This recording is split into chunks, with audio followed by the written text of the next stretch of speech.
Du coup là tu vas mettre l'encre, toi tu mets la pâte. La sélection de l'encre. Ça c'est l'argenté, c'est des encres à base d'eau. Donc là ce qu'on va faire, on va préparer l'encre. Justement pour la rendre un peu plus visqueuse, on va mettre ce qu'on appelle un retardateur.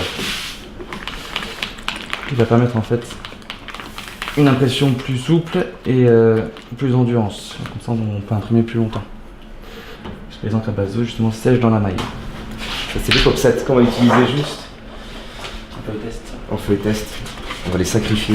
D'accord. Ah, du pop-set en feuille test. Comment? Du pop-set en feuille test. Oui, parce qu'après on les garde. Ah, bien sûr, on réutilise toujours nos impressions aussi. Je crois que c'est un peu l'intérêt. On peut utiliser le verso d'accord. pour faire des affiches, des travaux personnels. Et voilà, ça va être juste pour les travaux perso. On ne jette rien. Vous êtes green donc. On essaye, ouais, d'être d'être correct quoi là-dessus. Et surtout on réutilise toujours tous les papiers, même les coupes, les chutes, etc. On a des petits papiers qui font des cartes postales après. Là on a une raclette d'impression, justement, donc c'est du bois et du caoutchouc. Donc il y a différents types de caoutchouc justement en fonction de ce qu'on imprime et des supports qu'on va utiliser. Donc il y a des caoutchoucs qui vont être très souples. Voilà, ça c'est les gammes un peu entre le vert et le rouge, voilà. Et le rouge ici qui est vraiment donc un caoutchouc qui est beaucoup plus souple. Voilà, pour des impressions, on a aussi puis la dernière c'est le noir. Voilà. Pour la finesse, la précision. C'est ça. Qui va être beaucoup plus dur. Le noir va être vraiment beaucoup plus rigide quoi comme type de caoutchouc. Le rouge, ça va être pour le textile. Le jaune, c'est l'intermédiaire entre le textile et le papier, donc c'est pour les dépôts d'encre en fait. C'est juste ça, la particularité d'avoir un caoutchouc un peu plus souple, c'est pour l'impression justement avec plus d'encre. Et donc le vert, ça va être adapté plus pour le papier, puis les supports un peu à plat comme ça, papier, carton, bois en général. C'est l'intermédiaire. C'est l'intermédiaire, c'est vraiment le caoutchouc médian. Là, tout est prêt, on a notre feuille test justement pour voir comment.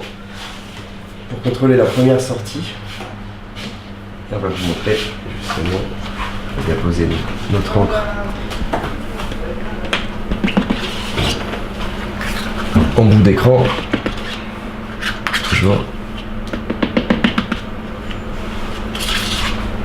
Voilà, on n'hésite pas sur l'encre.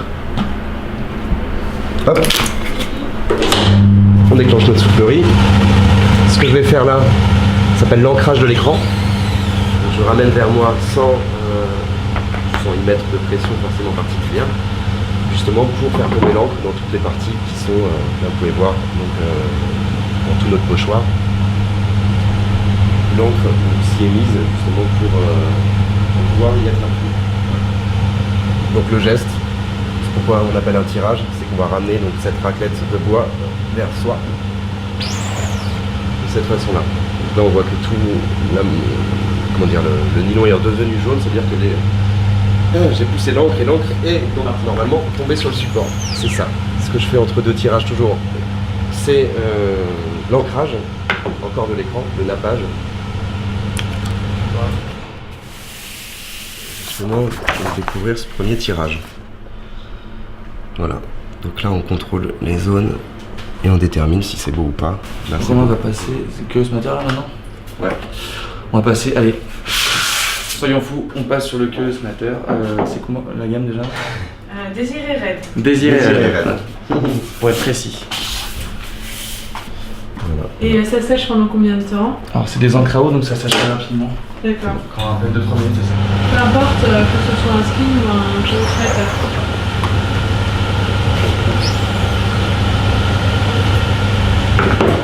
On va pouvoir le montrer tout de suite parce que c'est quand même joli aussi sur.